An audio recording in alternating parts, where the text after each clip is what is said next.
Good morning to everyone in the courtroom. This is case number IT 9829/1A, the prosecutor versus Dragomir Milošević.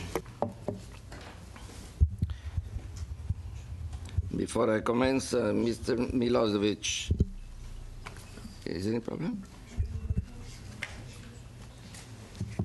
I don't know. So we have a technical problem.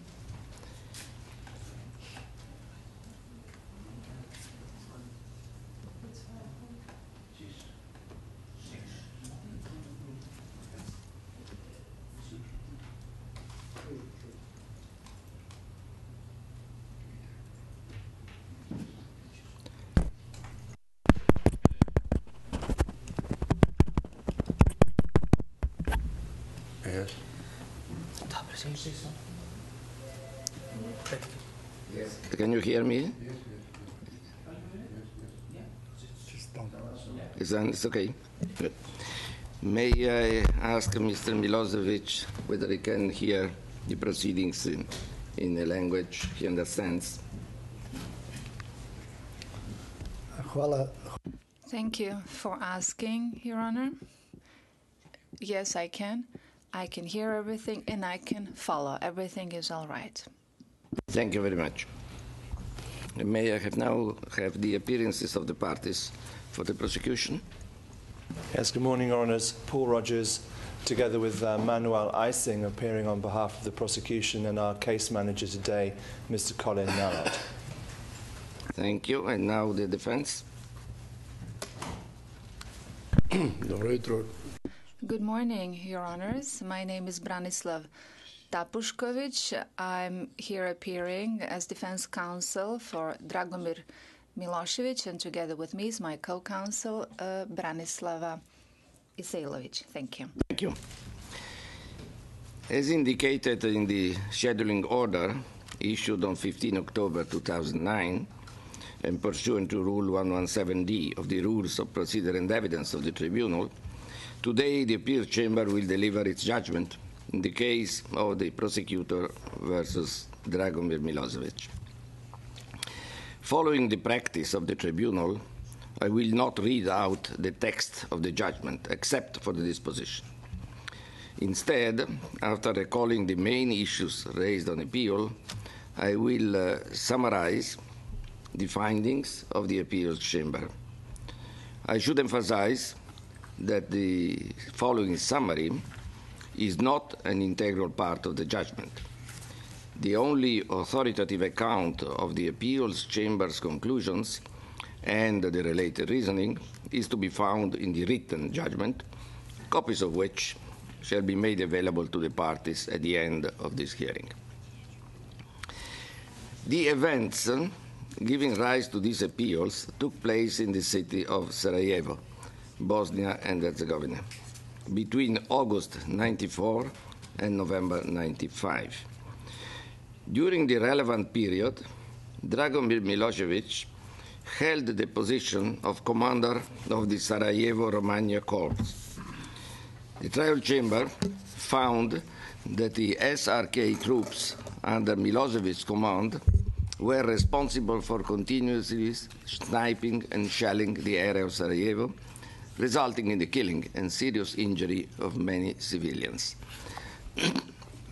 It thus found Milošević guilty, pursuant to Article 7.1 of the statute, for planning and ordering the crimes of terror as a violation of the laws or customs of war, count 1, murder and inhuman acts as crimes against humanity committed through sniping, counts 2 and 3, and shelling, counts 5 and 6.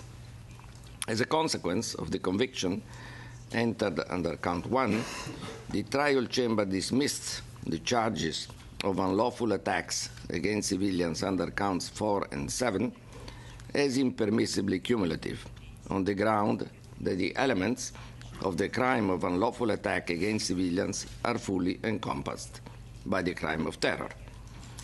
The trial chamber imposed a single sentence of 33 years of imprisonment.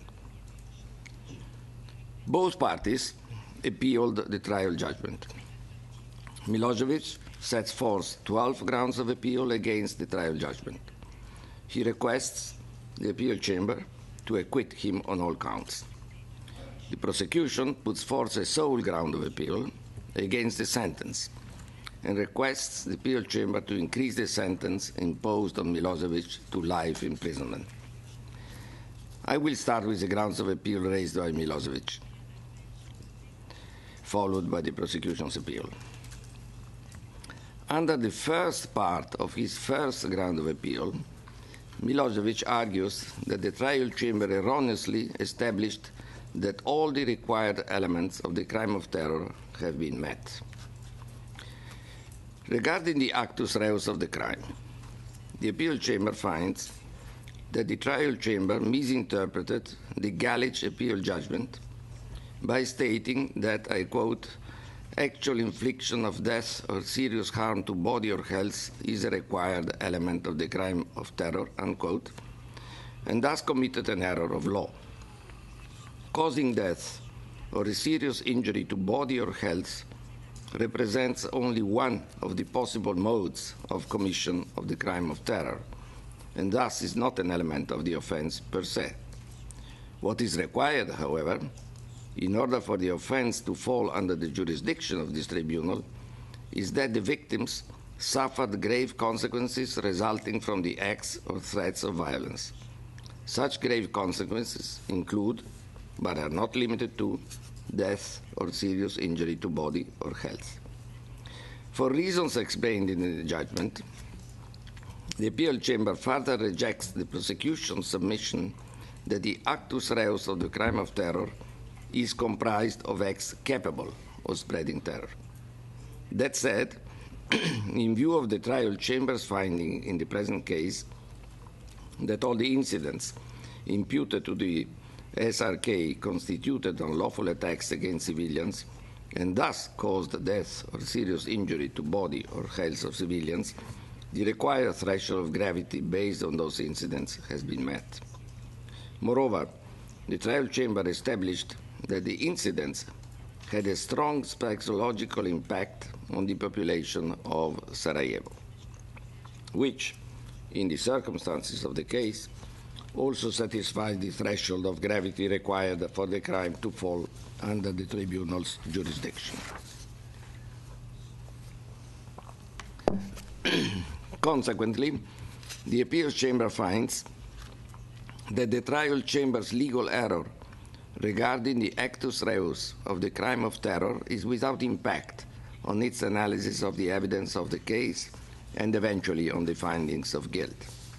Nonetheless, in light of the trial chamber's legal error, the appeal chamber finds it necessary to provide guidance with respect to the applicable law on cumulative convictions in relation to the crime of terror and unlawful attacks against civilians.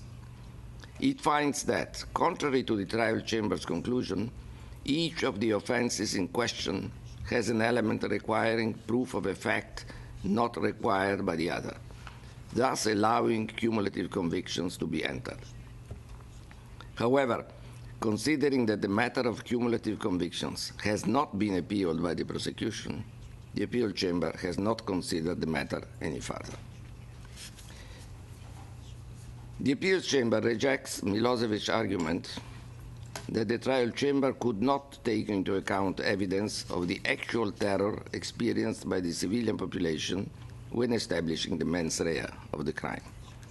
It finds that both the actual infliction of terror and the indiscriminate nature of the attacks were reasonable factors for the trial chamber to consider in determining Milošević's specific intent.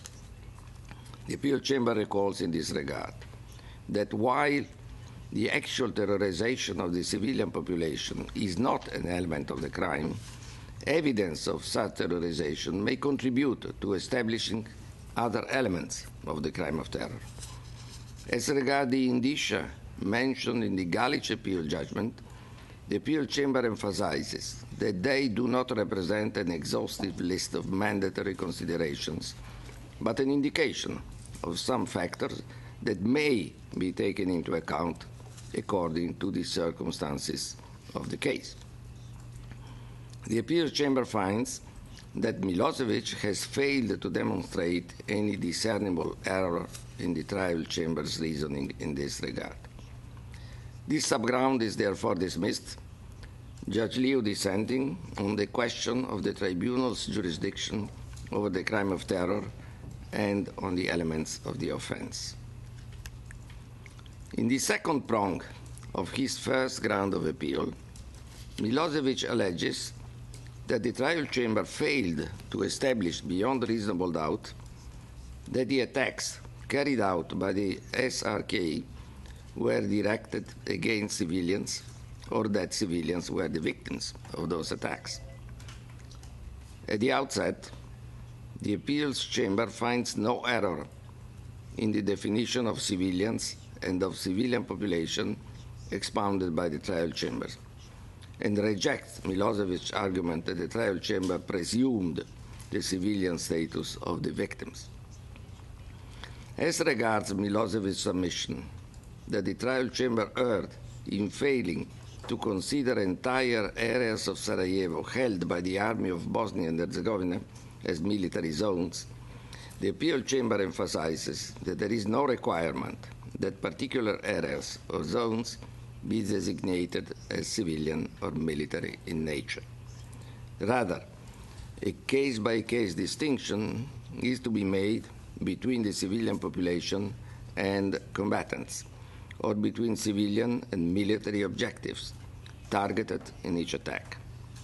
Accordingly, Milošević's arguments in this regard are dismissed. The appeal chamber further rejects Milošević's allegation that the trial chamber did not take into consideration the factors relevant to its assessment of whether the SRK attacks were directed against the civilian population. It further dismisses without detailed consideration Milošević's unsupported challenges with respect to the civilian status of the victims of a number of shelling and sniping incidents. For reasons spelled out in the judgment, Milošević's first ground of appeal is dismissed in its entirety.